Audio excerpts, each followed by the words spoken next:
¿Limpieza de ríos? ¿Limpieza de montes? ¿Limpieza de cerebros? Porque si no, no me explico cómo somos capaces de pensar que quitándole la vegetación al bosque, quitándole la vegetación, parte de la vegetación a los ríos, vamos a tener ecosistemas funcionales y va a ser mejor para nosotros. No sé, hormigonar el campo es ya lo que nos queda. Pero a alguien le interesa, alguien lo ha hecho muy bien para que pensemos que limpiar los ríos es bueno.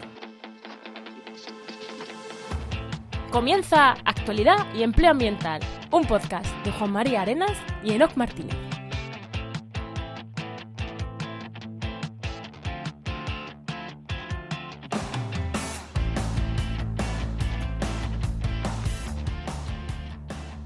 Buenas, soy Juan María Arenas. Y yo, Enoc Martínez. Y este programa cuenta con el patrocinio de GeoInnova, la Asociación de Profesionales del Territorio y del Medio Ambiente. Hoy, en el programa 85 del martes 2 de febrero, hablamos sobre limpieza de ríos. Pues tema Enoc, que a mí me encanta este tema, ¿eh? Mucho hemos tardado. Bueno, no, ya lo hemos tratado en algún otro seguro de pasada, pero hoy profundizamos en el tema. Pero antes de nada, Enoc, como siempre, ¿qué tal tu semana? Pues muy bien, muy bien. El jueves pasado estuvo interesante. Hicimos un webinar sobre empleo y oposiciones con el Colegio de Ambientólogos, que estuvo Cristina Eras, que es compañera del colegio, Víctor Gil y Begoña Díaz. ¿Te acuerdas de Begoña? Que estuvo con nosotros en el programa 49 hablando de oposiciones. Hablando de oposiciones, ¿no? O la habéis llevado a hablar de oposiciones ahí también. Eso es. ¿Y tú qué tal? Pues yo la semana, la verdad que bastante bien. Muchos temas de página web, ya sabes, siempre liado con lo mismo. Haciendo algunos cambios en la web de GeoInnova. Estamos planificando algunos cambios en la web corporativa que ya os contaremos cuando hagamos. Pero hoy quiero remarcar una cosa que he hecho esta semana que me gusta mucho. Con la Universidad de Cádiz, no sé, lo hemos comentado varias veces, trabajo con ellos en algunas cosas de comunicación y les concedieron un proyecto junto a la Fundación Biodiversidad, Universidad de Cádiz, luego otro pequeñito también de ellos, del grupo FEIMED, junto con Endesa, para poner en valor los polinizadores de un ecosistema que es la erriza, que es el hábitat 40-30 de la Directiva Hábitat, que son brezales mediterráneos sin árboles. Y la verdad que hemos arrancado una cuenta de Twitter que es conoce_la erriza, o conoce_la erriza, y vamos a poner en valor ahí pues los polinizadores y un poco a dar a conocer ese ecosistema. Y durante todo el año, y hemos arrancado el proyecto ahora, ya nos podéis seguir en Instagram. Y nada, yo la verdad que contento, ¿no? Va a llevar muchas más cosas, notas de prensa y demás, pero justo la semana pasada estuvimos organizando el trabajo y arrancamos el canal de Instagram. ¿Y yo he sido el primer seguidor? Sí, antes que yo. Bueno, sí. El primero. Bueno, vamos a darle ya paso al invitado, ¿no?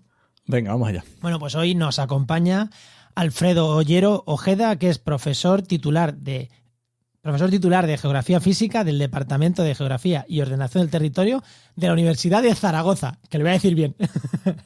Y también es socio fundador de la Fundación Nueva Cultura del Agua, que posiblemente muchos de nuestros oyentes lo conozcan, y del Centro Ibérico de Restauración Fluvial. Muy buenas, Alfredo, ¿qué tal? Hola, ¿qué tal? Encantado de estar aquí. Muy buenas. Bueno, ¿Qué tal, Alfredo? ¿Ves? Lo he dicho bien, en el programa lo he dicho bien. Podrías haber dicho también Grupo de Investigación Clima, Agua, Cambio Global y Sistemas Naturales e Instituto de Ciencias Ambientales de Aragón. Pero bueno, es que cada vez tenemos más adscripciones, ¿no? Sí, y hay que decirlas todas, ¿no? Para que luego puedas... Eso es, para poder leer los logos casi. Claro, y que nadie se enfade, hombre. Bueno, ¿qué tal? Bueno, nos comentabas antes de entrar con el tema, fuiste socio fundador de la Fundación Nueva Cultura del Agua, que ahora estás más centrado en el Centro Ibérico de Restauración Fluvial, ¿no? Pero son al final dos entidades hechas y creadas para defender los ríos ibéricos, ¿no? Sí, la verdad es que estoy muy orgulloso de las dos cosas, porque en la Fundación Nueva Cultura del Agua, esto fue hacia el 1996, tuve la suerte de trabajar con Pedro Arrojo y Javier Martínez Gil, que fueron los geólogos, geólogo y físico el otro, ¿no? Que de alguna manera lideraron aquella creación y durante bastantes años he trabajado en ese grupo y sigo colaborando, ¿no? Y luego el CIREF lo fundamos en el año 2009, pues de alguna manera, pues por lo mal que están los ríos en general y por buscar soluciones y porque desde Europa también nos empujaron un poco a crear un centro ibérico, ¿no? Y entonces, bueno, pues llevamos ahí también 11 años trabajando y muy a gusto, ¿no? por los ríos. Me encanta cuando hablamos de ibérico. O sea, los ecosistemas de España son ecosistemas ibéricos y no podemos separarlos de Portugal. Es que me encanta cuando se habla algo así en ecología, que se habla de ibérico. Eso es, ni lo de Andorra, que Andorra también está. Sí, bueno, y Gibraltar, que yo vivo aquí pegadito y también, pero bueno, España y Portugal es lo principal, ¿no? Sí. Bueno, ¿nos vamos con empleo o quieres decir algo más? Vamos allá, venga, vamos allá.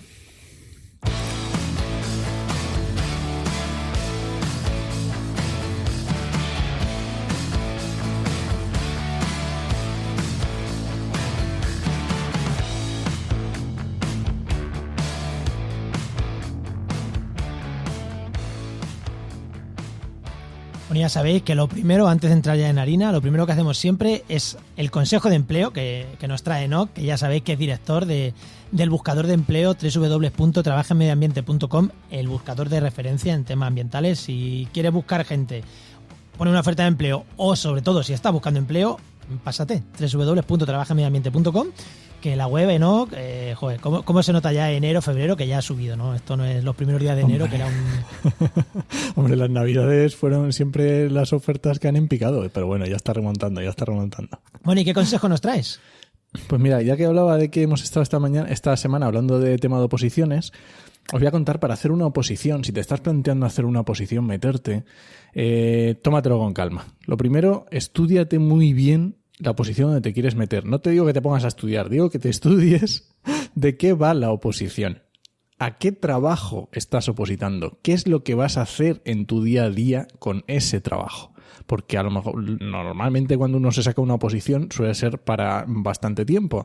Entonces, piénsatelo 2 veces y una vez que ya lo hayas decidido, tómatelo con calma. Porque es una carrera de fondo. Es tranquilidad y método y hay muchas formas y eso de ahí se puede hablar muchísimo, pero sobre todo tomárselo con calma. Pues hoy iba de oposición a la cosa. Bueno, no, venga, pregunta a nuestro invitado que se ponga a hablar ya. Bueno, Alfredo, la pregunta que hacemos a todos. Cuando eras pequeño, ¿qué querías ser de mayor? ¿Y cómo has llegado hasta aquí? Bueno, pues yo desde que era muy pequeño me encantaban los mapas y los planos. Y entonces rayaba y pintaba, me inventaba mapas o los dibujaba o como fuera. Y de esto desde muy pequeño. Entonces yo creo que quería ser explorador y geógrafo, ¿no? Entonces eso me llevó al final a estudiar geografía. Lo que pasa que a nivel profesional te puedo decir que ha estado bien estudiar geografía, pero podía haber estudiado otras cosas. Porque en definitiva me he convertido en un científico fluvial y los ríos se pueden trabajar desde muchas perspectivas, ¿no? Y llevo 33 años, digamos, de científico fluvial, que creo que hubiera llegado igual y trabajaría parecido si hubiera hecho geografía, geología, ambientales o otra cosa, ¿eh? Pero bueno, ahí digamos que me he centrado, me he profesionalizado en los ríos, por así decirlo. Y porque me ha parecido buscando tu biografía que empezaste en el sector privado, ¿no? ¿O estuviste, cómo fue al principio? Cuando terminaste carrera, ¿qué hiciste? ¿O lo tenías claro que ibas para el tema de la ciencia, científico? Bueno, sí que lo tenía claro, pero hice la tesis. O sea, nada más terminar sí que hice la tesis. Entonces, 4 años los dediqué a la tesis doctoral, que fue sobre el río Ebro, sobre el curso medio del Ebro, y esto ya me centró totalmente en los ríos, ¿no? En el trabajo de ríos que ya no he dejado. Lo que pasa es que al terminar la tesis, digamos, no encontré sitio para seguir investigando y durante 3 años me hice autónomo e hice, bueno, pues bastantes trabajos de digamos, como consultor ambiental. Y entonces, bueno, pues trabajé para diferentes empresas y organismos, fundamentalmente para la Confederación Hidrográfica del Ebro, que me permitió seguir también en el tema de los ríos, pero también trabajé pues para cosas de montañas o de senderos o de, en fin, bastantes cosas, ¿no? En aquellos 3 años. Luego ya encontré sitio en la Universidad del País Vasco y me fui para allí para trabajar de científico, ¿no? Que es un poco lo que más me atraía. Bueno, yo quiero decir que geógrafo aquí creo que es el primer geógrafo que pasa por el programa que no tiene vinculación con GeoInnova, que es nuestro patrocinador, que últimamente estamos trayendo muchos. Y creo que es el primero que, oye, yo no lo sabía ni que era geógrafo. Y un detalle sí que quiero apuntar para que la gente, sobre todo más joven, Hemos traído a Fernando, segundo programa de esta temporada, de este nuevo año, fue con José María Rey Benayas, que también se dedica a la restauración ambiental. Joder, uno farmacéutico de formación, el otro geógrafo. Y han terminado trabajando los dos en restauración, uno más de agroecosistemas, tú más Fernando en ríos. Pero para que nos demos cuenta que una cosa es la formación de base que tenemos y otra es dónde nos lleva la vida, que al final podemos tener una formación y esa formación que nos sirva para tirar por un camino, pero que nos guste, que nos apasione y que no diga, no, es que yo soy abogado, ya tengo que defender juicio. No, porque a lo mejor tú eres abogado, pero te gusta el medio ambiente, puedes terminar siendo abogado ambientalista buenísimo. No tienes que decir, no, el medio ambiente es un hobby. Pues no, puedes trabajar, y ahí en tu caso pues pasa lo mismo, y en el de José María nos pasaba exactamente igual. Sí, bueno, realmente es que la geografía es muy amplia, ¿no? Lo mismo que le puede pasar a la ecología o a las ciencias ambientales. Entonces, en la geografía es que entran un montón de temas enormes, cualquier cosa relacionada con el territorio. Entonces, de alguna manera, te puedes seguir sintiendo geógrafo toda tu vida porque aunque solo trabaje en ríos, de alguna manera mi trabajo sigue siendo también de geógrafo, ¿no? Entonces, yo en relación también con lo que tratáis en vuestro programa, yo creo que hay 3 líneas, por ejemplo, que deberían ser nichos de trabajo fundamentales en el futuro y que podemos hacer los que trabajamos en ríos, ¿no? Yo te voy a llevar a decir, uno es la restauración, por supuesto. Es que la restauración, de alguna manera, es el gran reto, la restauración ambiental a todos los niveles, pero la fluvial en el que a mí me compete, ¿no? Yo creo que es un gran reto del siglo XXI, porque en el siglo XX nos hemos cargado todo. O sea, la segunda mitad del siglo XX ha sido el antropoceno a tope y de alguna manera destruir todos los ecosistemas, ¿no? Y entonces en el XXI tenemos el reto y, digamos, casi la obligación moral de restaurar todo lo que nos hemos cargado. Y luego hay dos líneas también, que es la gestión de riesgos. Por ejemplo, la gestión de riesgos naturales es una cosa fundamental, que yo creo que tendría que ser un nicho de empleo enorme en el futuro, ¿no? Y también la propia vigilancia y conservación de los espacios, es decir, los agentes, yo diría agentes fluviales, pues como los agentes de la naturaleza, los agentes forestales, tendría que haber también, digamos, un nicho de empleo fundamental de agentes fluviales, ¿no? Pues para un poco estar defendiendo y protegiendo el funcionamiento de estos sistemas. Y ahora, la parte que más conozco es la gestión de riesgos, porque a partir de la reforma de la Ley de Evaluación de Impacto Ambiental Nacional del 2018 se introdujo una parte que era gestión de riesgos, ¿no? Y fue mi primera aproximación, yo no había tenido, y me parece un tema realmente muy interesante y es verdad, con bastante futuro. Ahora solo falta que haya pasta por medio para que todos estos trabajos estén remunerados y se puedan llevar adelante. Sí, pero todo ello es empleo verde, de alguna manera, y que tendría que haber pasta para estas cosas, ¿no? Tendría que llegar de Europa fundamentalmente pasta para estas cosas, a partir de ahora también. Sí. Bueno, vamos con el tema porque veo que nos enganchamos a hablar y nos liamos con el tema y no lanzo ni la cabecera del tema, ¿eh? Venga, vamos.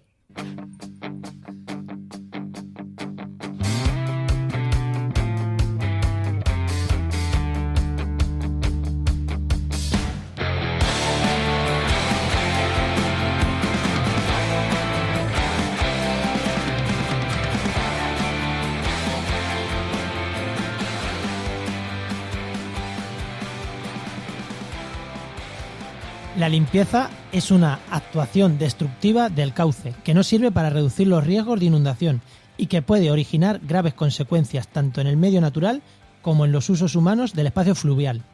Es necesaria una labor continua de concienciación y educación para conseguir que las sociedades ribereñas renuncien a este tipo de acciones y promuevan mecanismos alternativos de gestión y convivencia con el riesgo. Estas palabras son palabras que dejó escritas nuestro invitado, que dejó escritas Alfredo, no sé si se acuerda de ellas, allá por 2013 en un artículo que dejaremos enlazado en las notas del programa. Y nosotros, 8 años después, queremos seguir poniendo nuestro granito de arena, ¿no?, para seguir divulgando sobre estos temas. 8 años después de que escribieras esto, ¿se ha avanzado algo? ¿O estamos en el mismo punto que estábamos? Sí, vamos a ver, se ha avanzado algo porque yo creo que los técnicos de la administración sí que se han concienciado sobre dejar de hacer este tipo de labores o dejar de invertir también presupuestos en este tipo de labores. Pero a nivel social y a nivel de alguna manera de conocimiento popular se sigue diciendo después de cada evento de crecida, después de cada inundación, que es porque el río está sucio o que hay que limpiar el cauce. Y eso es un falso mito que tenemos que tratar de desterrar con todas nuestras fuerzas. Y ahora que has dicho esto, ¿es este clamor es un clamor popular o es un clamor de los alcaldes? Porque no sé por qué tengo algo que a lo mejor no es lo mismo una cosa que la otra.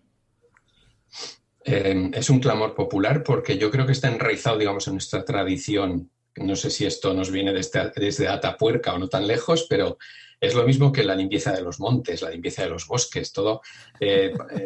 Todo lo queremos tener siempre totalmente domesticado, ¿no? Y yo creo que forma parte de esa tradición que tenemos. Pero luego es un clamor también de los alcaldes porque les parece también que es una cosa que tienen que hacer por sus vecinos y por los votos de sus vecinos, ¿no? Entonces, como digamos que el 99% pide eso, pues vamos a intentar dar eso, ¿eh? Incluso la administración hidrológica y ambiental, que debería negarse a dar eso, muchas veces cede para contentar, entre comillas, a los alcaldes o a los vecinos, ¿no? Con lo cual estamos cometiendo un error que al final puede ser nefasto. Sí, yo creo que es un tema bastante... Te he preguntado 8 años, yo no creo que hay que concienciar mucho. De hecho, yo hace 2 escribí un artículo en Cuarto Poder, decía que hablando de eso, que los ríos no hay que limpiarlos de vegetación, están sucios pero de otras cosas, no de vegetación. Pero volviendo a esto, ¿a qué llamamos limpiar el río? Porque al limpiar el río puede quedar muy bien. Oye, y yo puedo defender, y siquiera te lo argumento, que los ríos hay que limpiarlos. Pero primero quiero que me digas tú, ¿a qué considera la gente limpiar el río? ¿Qué es lo que estamos criticando? Claro, si limpiar el río fuera quitar pues, los neumáticos y todas las basuras y todo lo que han tirado a los ríos, pues me parecería muy bien. Pero claro, limpiar el río es un eufemismo. Realmente limpiar el río es quitarle sedimentos y quitarle vegetación para la teoría esa de que cabe más agua si lo hacemos, que es falsa en general. Pero bueno, es de alguna manera pues lo que se considera una buena práctica que realmente no lo es. Porque quitar los sedimentos, quitar las gravas o quitar la vegetación a un río es como si nosotros, en lugar de ducharnos, nos arrancáramos la piel. O sea, los sedimentos y la vegetación son el río, no se pueden quitar de ahí.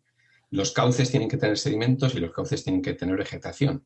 Y además hacen una función también de rugosidad, de frenar la velocidad, de permitir mejor la infiltración, de una serie de funciones que realmente son más positivas que negativas de cara a, por ejemplo, incrementar la inundabilidad. O sea, de hecho es que la inundabilidad no se incrementa con este tipo de elementos y no los podemos quitar, ni los debemos quitar. O sea, es una cosa que está muy clara y que además hay un consenso científico absoluto. ¿A qué le llamas inundabilidad, Alfredo? Bueno, digamos a los procesos que hay a partir del desbordamiento. O sea, digamos, cuando las crecidas, las avenidas de los ríos, lo que ha llovido de alguna manera es tan importante que no cabe en los cauces, el río tiene un segundo cauce, que es el que llamamos zona inundable o llanura de inundación, que ocupa esporádicamente en esos momentos, ¿no? Y que hay que considerarlo que es un segundo cauce y ya está. O sea, es precisamente un sistema que tiene el río para reducir su energía. Entonces, los ríos que han dibujado ese segundo cauce es porque lo necesitan. Y esa es la inundabilidad, o sea, es una capacidad del río precisamente para, desbordándose, inundando, frenar su energía. De alguna manera es un sistema de autorregulación. Las crecidas no van de forma violenta desde la montaña hasta el mar, sino que de alguna manera se van escalonando y van desbordándose en diferentes puntos y se reduce la energía. Es un sistema de autorregulación que deberíamos adaptarnos a él y deberíamos imitarlo, precisamente. Pero cuando estamos hablando de limpieza del río, nos estamos refiriendo, normalmente la gente no pide tocar estas llanuras de inundación, lo que pide tocar es lo que es el propio cauce, el cauce ordinario, por así decirlo. Estas llanuras no lo pide. Pues cuando yo decía limpiar el río, sí, hay que limpiarlo de barreras transversales, de otras muchas cosas, y de urbanizaciones en esta llanura de inundación. Por eso te decía que hay que limpiar, pero ahí. Claro, quieren limpiar lo que es público y no quieren limpiar lo que es privado, ¿no? O lo que se ha convertido en privado y se ha ocupado a lo largo de las últimas décadas, porque realmente si vemos en ríos extensos, como puede ser el Ebro, por ejemplo, si vemos fotos de los años 50, fotos aéreas de los años 50, pues observamos que el río era mucho más ancho que ahora y que toda esa zona inundable, bueno, pues se respetaba en buena medida por temor fundamentalmente, y se fue ocupando posteriormente, en los años 60-70 se ocupó considerablemente. ¿Y esto de la inundación no es como lo del río Nilo, esto de los egipcios que estaban esperando la inundación para que llegaran los sedimentos y hicieran la tierra fértil? Porque esto me suena, vamos. Sí. Porque además es que es cierto que es una tierra muy fértil y precisamente las inundaciones en el pasado de alguna manera se respetaban también por eso. Lo que pasa que de alguna manera nuestra sociedad, conforme ha ido imponiéndose, digamos, el sistema capitalista a todos los niveles, pues también en el campo y en las riberas de los ríos, pues lo que ahora busca es una estabilidad. Lo que quiere realmente la sociedad es no tener ya crecidas, o sea, no tener irregularidades en el funcionamiento de los ríos, ni que se desborden, ni que lleven más agua, ni nada. Lo que querrían es tener canales y que fuera siempre la misma agua y que fuera un agua toda aprovechable, etcétera. Entonces, de alguna manera, bueno, esto nos lo ha marcado el antropoceno, ¿no? Mediados del siglo XX se ha perdido un poco el respeto, y además esos beneficios que daban las inundaciones, esa fertilidad, se ha buscado la fertilidad por otras vías, con fertilizantes, por ejemplo, y se prefiere tener el río totalmente metido entre defensas y que no se salga y que no nos inunde. Claro, pero al meterlo entre defensas, una inundación es más grave, porque si se te sale no puede volver. Es de primero de... Sí, efectivamente, y donde se rompe los daños van a ser mucho mayores, y está claro que las defensas se rompen, y luego la inundación es mucho más larga en el tiempo, es decir, no solo por las defensas, también por los embalses. Si tienes unos embalses que te están regulando el caudal y que hacen que la crecida no sea muy fuerte, no sea muy alta, digamos, con mucha punta de caudal, esos embalses lo que te están produciendo en definitiva es que el caudal pase durante más tiempo, y entonces que las crecidas ahora son más lentas, más largas, y si rompen en algún sitio, superan las defensas o se infiltran por abajo, por el freático, porque puedes tener unos diques perfectos, pero el agua puede encharcar por abajo también, pues entonces el agua no puede volver luego al cauce, con lo cual ahora podemos tener inundaciones de 10-15 días, cuando en el pasado las crecidas pasaban rápidamente en un solo día y de alguna manera fertilizaban y se iban, ¿no? Por así decirlo. Anda. Es que siempre se aprenden cosas. Yo ese detalle no lo había relacionado así. Una pregunta. Hemos hablado de alcaldes, pero ¿quién tiene las competencias sobre los ríos? Porque los alcaldes pueden decir misa, pero ellos pueden realmente llegar y limpiar, o sea... lo que ellos consideran limpiar un río, o sea, quitar grava, quitar vegetación, ¿o no pueden hacerlo? No pueden hacerlo. Las competencias, o si lo solicitan, tienen que, para hacerlo ellos, que podrían hacerlo si tuvieran, digamos, presupuesto, tienen que tener un permiso del organismo de cuenca. O sea, es dominio público hidráulico y, por tanto, es de todos y lo gestiona el Estado a través de las confederaciones hidrográficas. Entonces, no pueden hacerlo, digamos, directamente o sin un permiso especial, ¿no? para hacerlo. Aparte de que luego también, pues por la legislación de impacto ambiental, creo que son necesarios 20.000 metros cúbicos, es el máximo, digamos, que se podría extraer sin hacer declaración de impacto ambiental y todo el procedimiento, ¿no? O sea que hay una serie de condicionantes. De todas formas, más que ir hacia ese tipo de aspectos de si es legal o no es legal y se puede pedir o no, yo fundamentalmente insistiría en la inutilidad de la medida. O sea, es que realmente no hace falta y además es que no sirve de nada. O sea, es que seguramente, bueno, pues siempre se considera una medida temporal. Una medida temporal que puede durar, si tú dragas, te llevas sedimento o incluso si cortas la vegetación, pues te puede durar unos meses, unas semanas. De alguna manera, conforme el río vaya llegando a un caudal en el que puede ir moviendo sus sedimentos, esos sedimentos van a volver a quedarse en el mismo sitio. O sea que realmente no sirve de nada. O sea que, y ahora yo mi pensamiento malvado, pensando en lo bueno que somos en España con tema de corrupción y de sacar negocios, ¿La limpieza de ríos no puede ser un poco un negocio ahí que se esté promoviendo? Sí, y lo ha sido siempre también. Yo creo que por ahí también hay unos lobbies y esto, bueno, pues de alguna manera, pues la minería de gravas, ¿no? Pues sí, digamos, las empresas extractoras es una de las fuentes de trabajo que tienen, ¿no? El que se les encargue este tipo de acciones. Entonces sí, pues lo mismo que se extraen gravas o, bueno, se les llama áridos, entre comillas, pues para la construcción, y que no debería hacerse nunca en los cauces, porque los cauces de alguna manera pues son fundamentales son arterias y son fundamentales y no deberíamos tocarlas. Habría que hacer este tipo de extracciones desde terrazas, ¿no? Desde lugares más elevados y que son también fluviales, pero que no están, digamos, no son activos.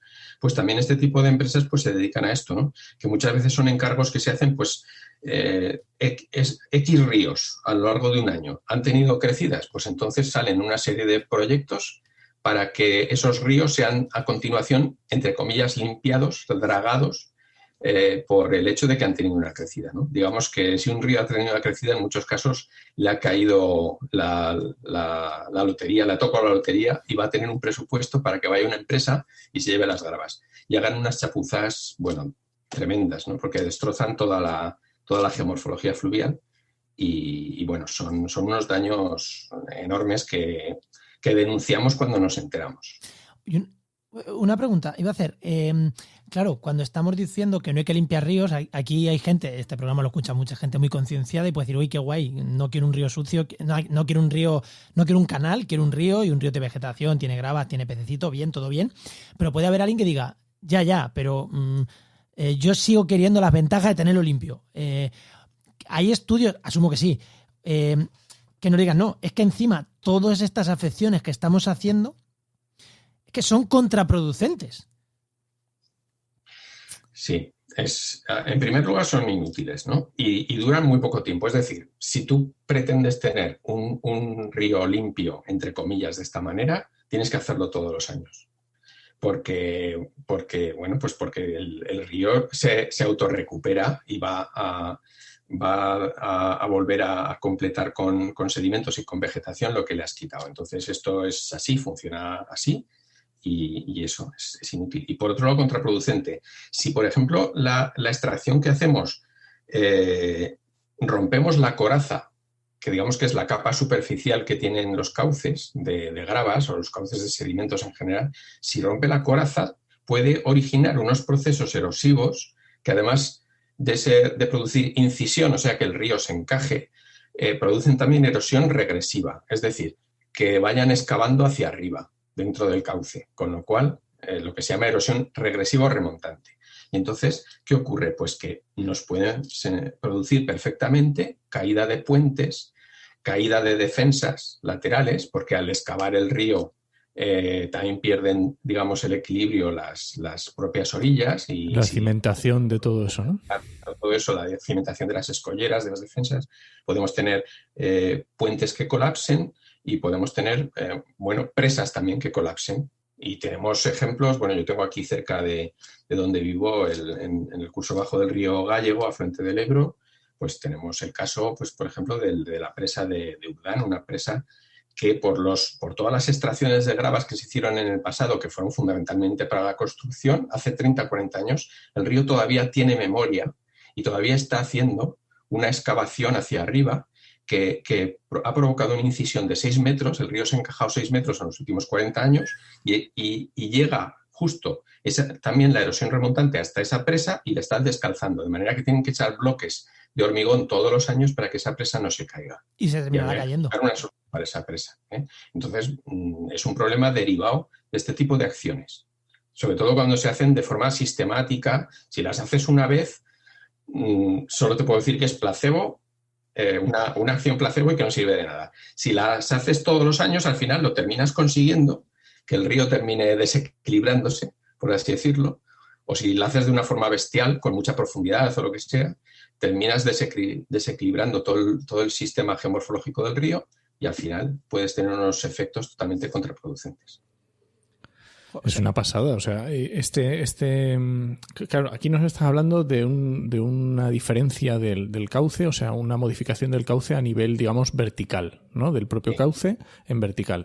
¿Y cómo es en horizontal? ¿Se llegan a hacer actuaciones que pueden cambiar el cauce, la dirección, que luego lo que decimos que se remonta otra vez, o tema carreteras o este tipo de cosas?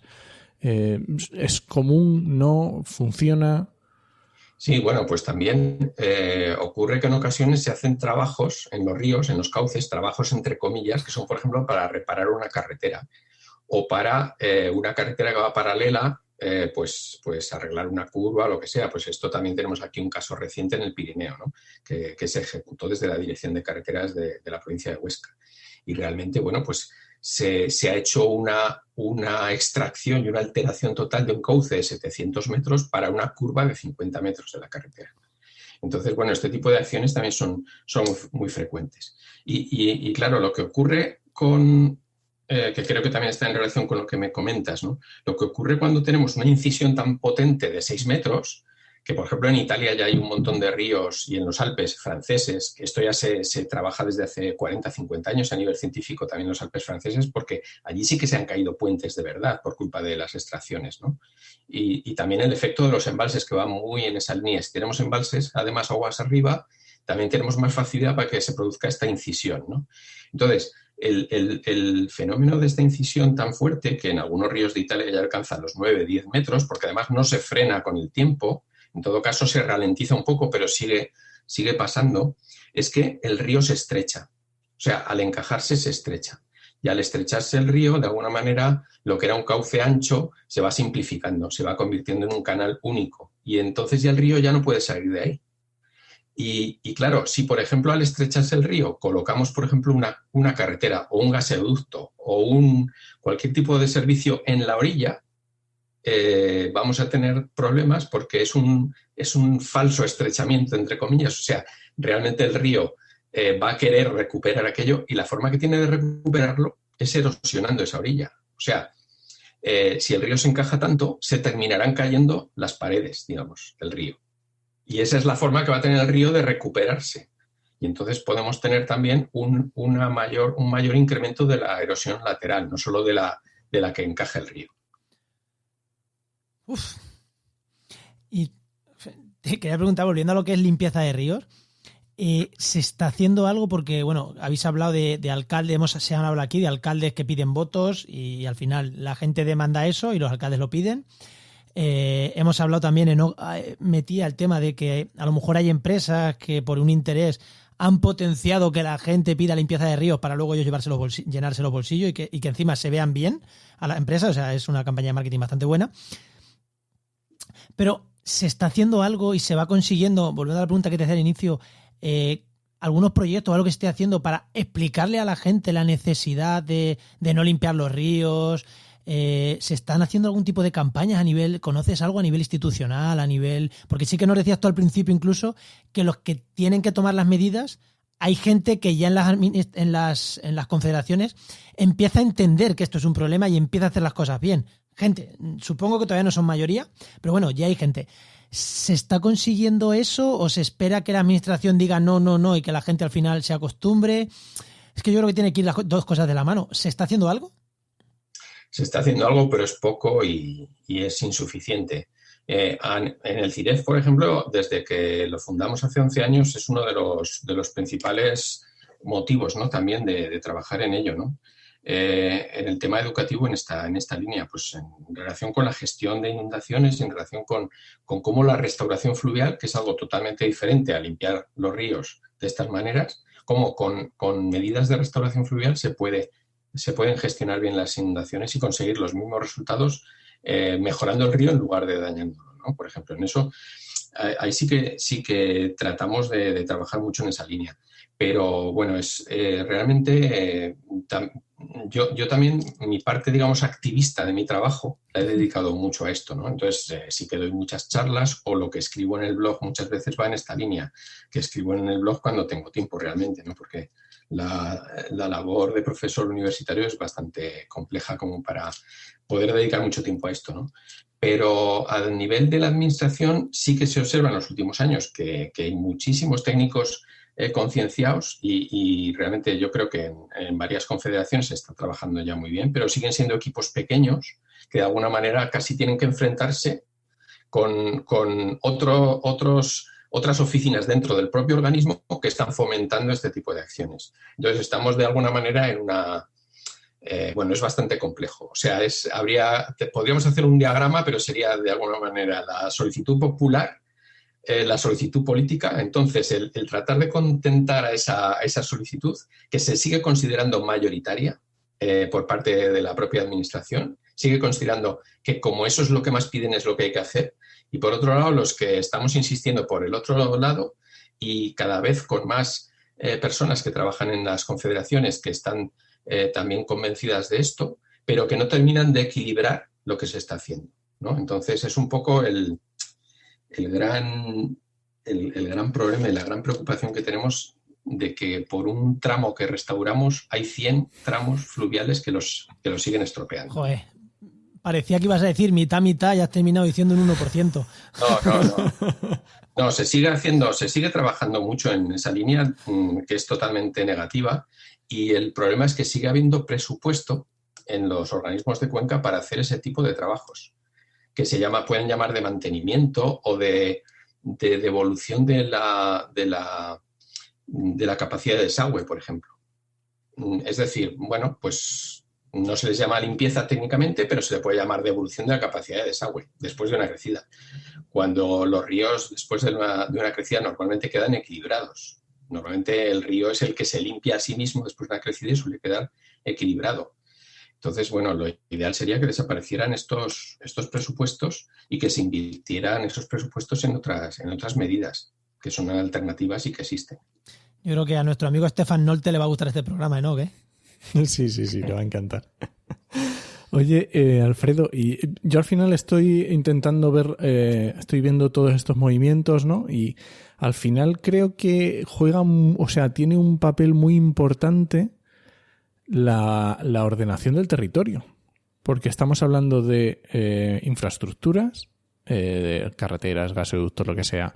Estamos hablando de presas construidas para regadío, para abastecimiento, para lo que sea, y estamos hablando de pueblos que se inundan.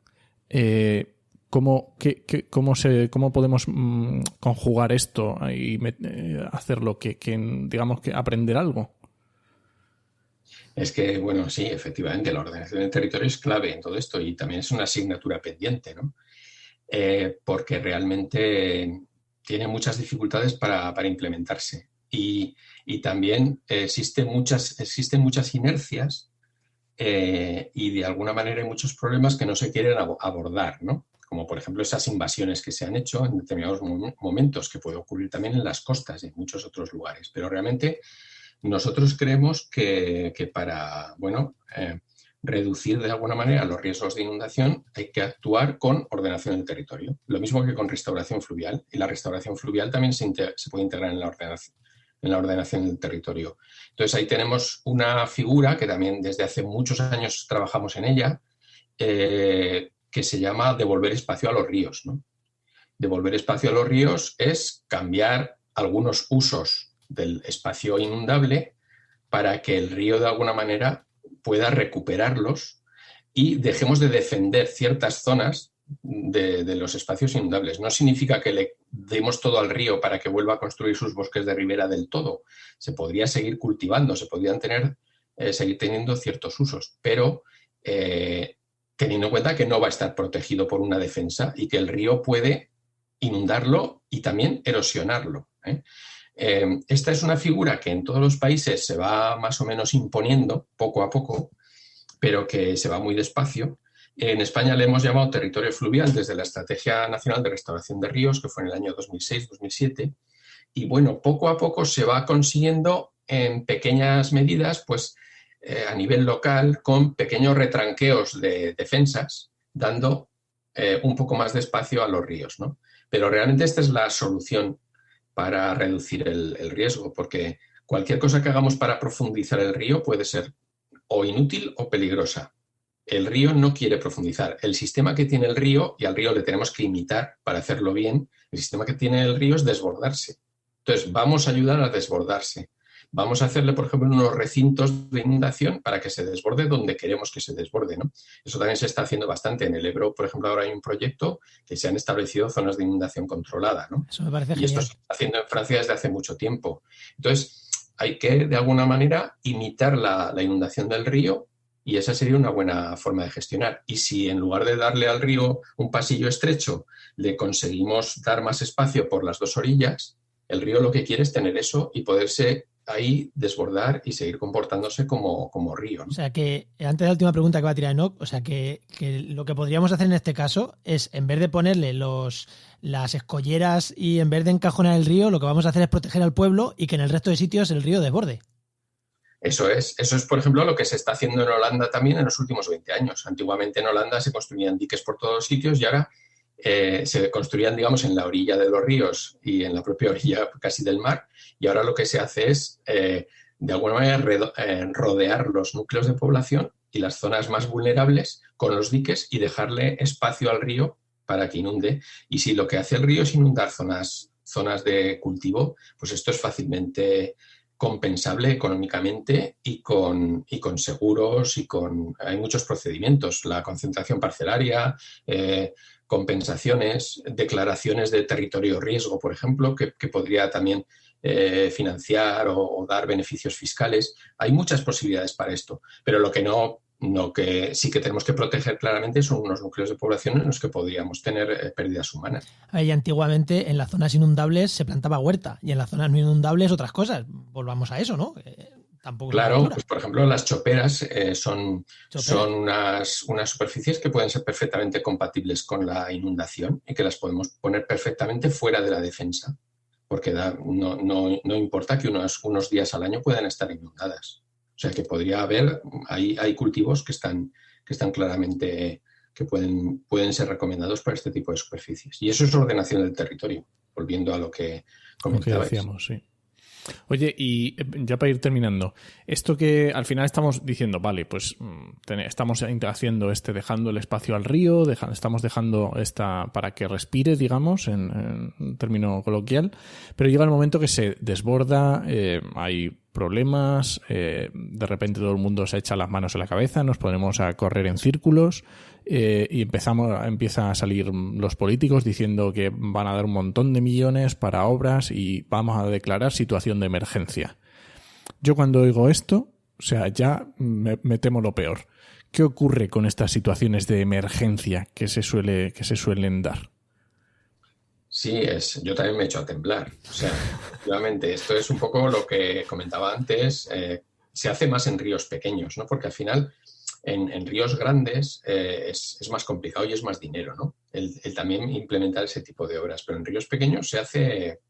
Entonces sí, ese tipo de planes de emergencia, pues normalmente lo que tienen es en un 90% pues actuaciones de tipo reforzar las defensas, dragar, dar más sección de desagüe, etcétera. Sí que tenemos también ahí un cambio de paradigma y es gracias a la Directiva de Inundaciones, la Directiva de 2007, la Directiva Europea, que exige elaborar los planes de gestión de riesgos de inundación. En esos planes de gestión ya se dice que hay que respetar las llanuras de inundación, por ejemplo. Entonces, es en esos planes que hay que enviar a Europa cada periodo, digamos, de planificación hidrológica. En esos planes sí que se establecen, por ejemplo, permeabilización de vías de comunicación transversales a los ríos, el tema de dar más espacio, el tema de buscar zonas de inundación controlada, o sea, se buscan ese tipo de cosas. Esos planes tendrían que tener solo medidas de ese tipo y no también medidas de hormigón y de escollera, ¿vale? Entonces, si de alguna manera las actuaciones entran en esa planificación a nivel europeo, pues bien, porque en general se definen estas. Pero si el plan de emergencia lo diseña exclusivamente pues el ente local o el organismo de cuenca más local o la diputación provincial o la diputación autonómica, etcétera, entonces va a hacer un plan de obras Sí, de esos que no necesitan evaluación de impacto y esas cosas. Que eso es, que es muy caro y es un parcheo. O sea, que no va a solucionar nada. Y lo que hace es prolongar en el tiempo el problema sin solucionarlo. Es que puede ser, ya tiro la última, ya una china, ¿no? Siempre nos tenemos que cabrear con alguien en este programa, así que voy a ver si cabreo a alguien. Puede ser que el problema venga porque la gestión en las cuencas hidrográficas la han hecho ingenieros de canales, puertos y caminos. O sea, que metan a lo mismo un canal, o sea, un río, los meten los mismos que hacen una carretera o que hacen una acequia. ¿Puede ser que venga por ahí parte del problema? Ya, por cabrear a alguien. Sí, yo creo que sí. Vale. Estoy de acuerdo. Lo que pasa es que creo que las últimas generaciones ya, bueno, pues tienen ya una formación más abierta y también, bueno, pues yo trabajo con ingenieros de caminos que son excelentes geomorfólogos, ¿no? Que fluviales y que todo esto, pues de alguna manera tienen la misma sensibilidad. Pero creo que son todavía muy escasos, creo que todavía son una minoría. Pero yo encantado de trabajar con los pocos que hay en esa línea, que creo que son los que tienen que ser la avanzadilla, porque creo que sí que hay que cambiar esa inercia. Tenemos unas inercias profesionales también muy, muy fuertes, y esta es una de ellas muy clara. Así que siempre tenemos que meter el dedo en la llaga un poquito más. Bueno, bueno, Alfredo, pues yo creo que no sé si quieres decir algo más. Nah, yo creo que hemos tocado muchísimas cosas, está muy bien. Pues ahora, como siempre decimos, Alfredo, momento spam, dinos dónde te podemos encontrar, redes sociales, yo qué sé, si has escrito un libro, yo qué sé, dinos el momento en el que cuéntanos lo que quieras. Bueno, pues a ver, yo todo lo que trabajo a nivel científico y divulgativo me gusta que sea público. Entonces, lo primero, os agradezco la entrevista que me habéis hecho y haber hablado este rato con vosotros, porque creo que, bueno, que todas estas cosas pues pueden parecer propias de un bicho raro, pero bueno, lo importante es que se vayan oyendo, ¿no? Y que vayamos cambiando un poco ese paradigma. Y luego, a ver, tenéis, por ejemplo, hay una red social que es ResearchGate, que es de investigadores, y ahí tenéis toda, digamos, mis 300 publicaciones. Pues no todas se pueden publicar o se pueden descargar porque no se puede, pero de las 300, 200 sí. Entonces, bueno, pues ahí tenéis también, buscando un poco por temas clave y tal, se pueden bajar cosas, ¿no? Y luego en este blog que llevo unos cuantos años y que la verdad es que trabajo muy poco, que se llama Cuidando Ríos, pues ahí también me podéis encontrar. Pues genial, pues perfecto. Genial. Pues muchísimas gracias por este ratito que nos has dado de sabiduría sobre los ríos, que a nosotros, yo sé que a nosotros también es un tema que nos apasiona y que, joder, siempre es un lujo. Muchas gracias, Alfredo. Bueno, gracias y espero que tratéis más veces este tema y que invitéis también a más gente, porque tenemos que hacer campaña con este tema. Hace falta mucha sensibilización sobre este tema. Perfecto. Seguro que sí lo haremos. Hasta luego. Adiós. Hasta luego.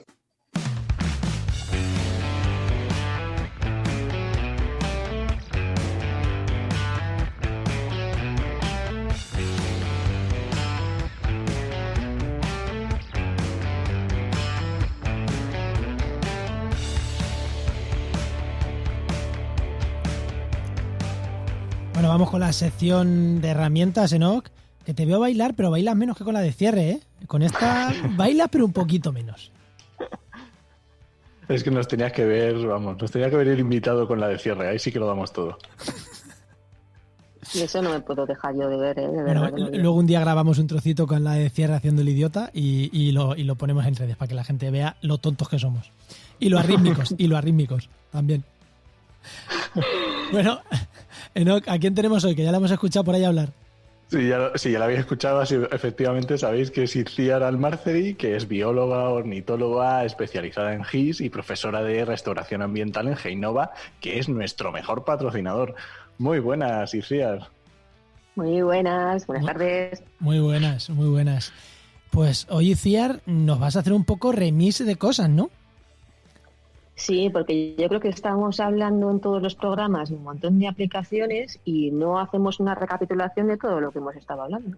Muy bien. Pues podría estar bien, sí. Además, nos vuelve a hablar de aplicaciones para el móvil, que ya sabéis que Itziar cuando viene le gusta el móvil, cosas sencillitas para entretenernos, así que, Itziar, volvemos a apps. Así que, dinos.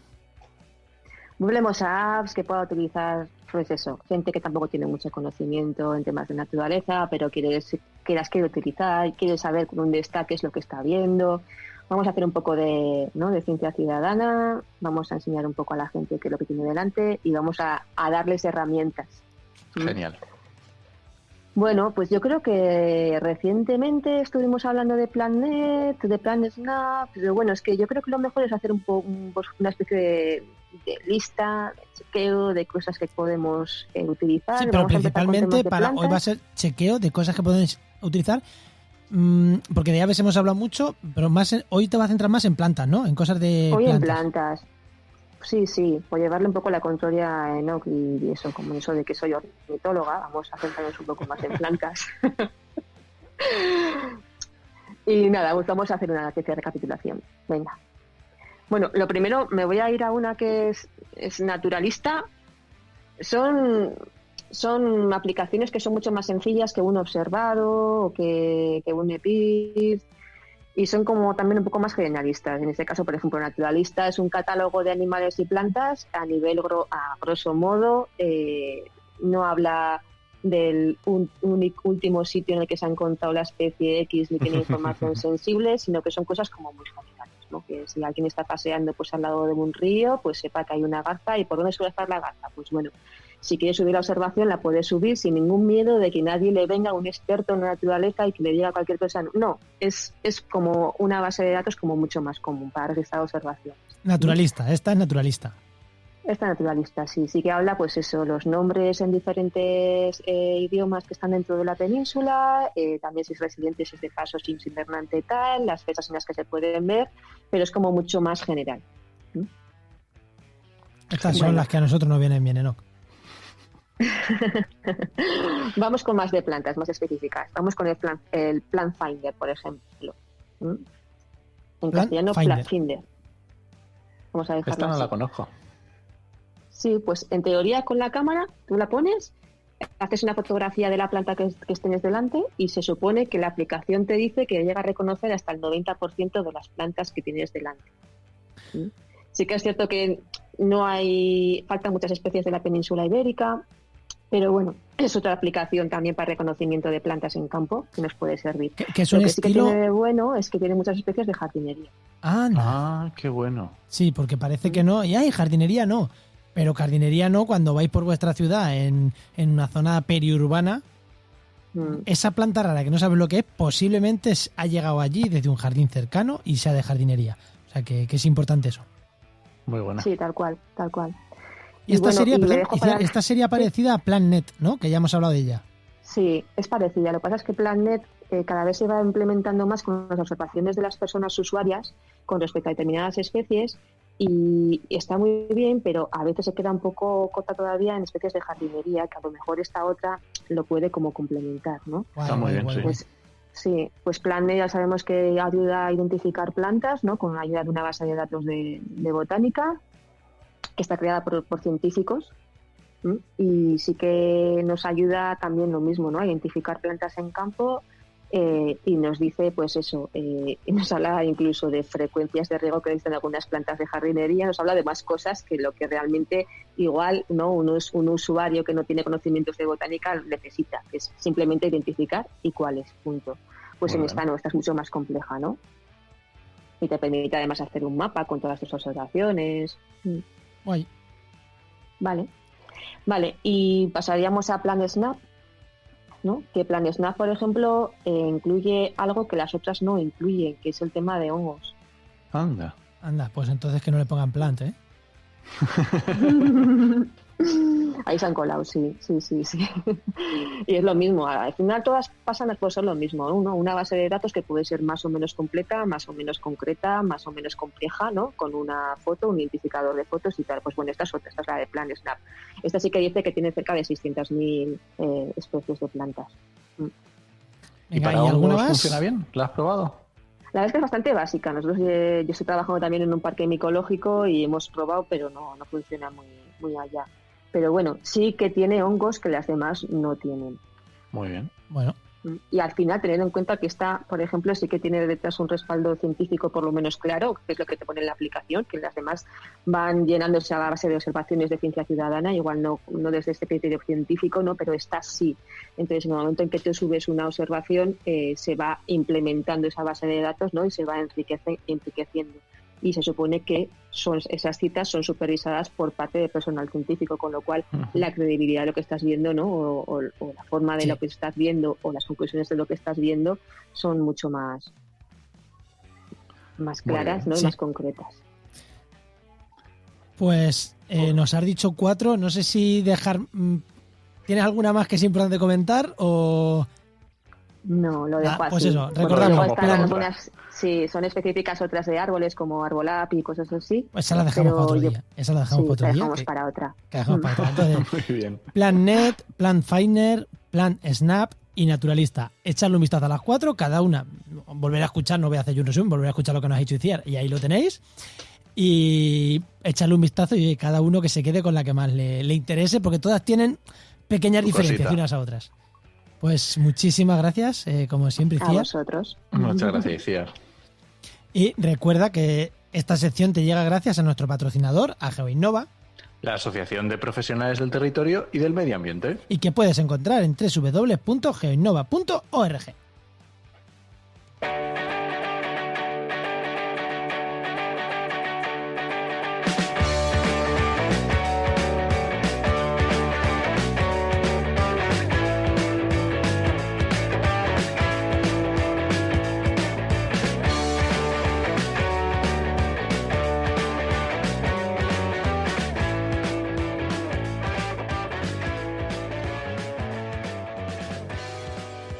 Oye, Enoch, si quieres votar como hago yo aquí en mi silla pelota esta que tengo, ya sabes lo que te toca, comprarte una a ti también, ¿eh? Voy a tener que comprar una. Oye, pues hay de diferentes tamaños, ¿eh? Las sillas pelotas estas hay de diferentes tamaños, ya luego lo hablamos fuera de micro, si quieres una. Muy bien. Que nada, que nos vamos, ¿no? ¿Tenemos algo de comunidad? ¿Decimos algo de comunidad? Hombre, yo creo que se pasen por el canal de Telegram, ¿no? Que está muy chulo, de actualidad de empleo ambiental, que la verdad que las conversaciones son bien interesantes, ¿eh? Y ya de paso, ya que están en Telegram, si están buscando empleo, que busquen el canal de Telegram, porque lo que tú has dicho no es actualidad implementar, no es un canal, es un grupo. Luego tenemos el canal de Telegram de Trabajo en Medio Ambiente, donde ponemos todas las ofertas de empleo. Ya que están en Telegram, pues que entren a los dos sitios a la vez. Ahora que está entrando la gente en tromba a Telegram, es una buena idea. Bueno, recomendación, ¿qué nos recomiendas, Juan? Mira, pues yo creo que no he recomendado este podcast, y si lo he recomendado me da igual, porque tú me has dicho que está guay, tú me has dicho que lo he recomendado, yo creo que no, pero bueno. Se llama Marketing Paradise. No hay que ser muy listo para saber de lo que va. Marketing Paradise, ¿no? Es una empresa que se llama Marketing Paradise también, y lo que se dedican es a hacer temas de marketing en general. Y a mí me gusta porque un día te van los dos chavales que trabajan de SEO a hablar de SEO, otro día de branding, otro día de desarrollo web, o sea, de todo lo que hace la empresa. Y la verdad que nosotros que estamos empezando a hacer eso para organizaciones, ONGs, tercer sector, investigadores, al final sacan muchas cosas. Sí, que no es un e-commerce, pero al final las técnicas son las mismas y la actualidad es la misma. Y me gustan mucho, la verdad que me gustan mucho y aplicamos muchas cosas a las que yo ahí aprendo. Así que si a alguien más le gusta el Marketing Paradise, mola mucho. Muy bien. ¿Y tú, Enos, qué me recomiendas? Pues mira, yo voy a recomendar un podcast en inglés, ya que estoy yo intentando aprender inglés a través de los podcasts. Pero es uno muy facilito porque se llama Climate Connections y es casi diario porque hay días que se salta, no sé qué calendario lleva, y dura 1 minuto y medio, o sea, así 1 minuto y medio todos los días. Es un profesor de la Universidad de Yale y habla de temas de cambio climático. Y bueno, está chulo, está entretenido. Yo cuando había visto 1,30 digo, diario de hora y media, digo, este tío está loco, porque lo he visto ahí en las notas, digo, diario, y 1,30, digo...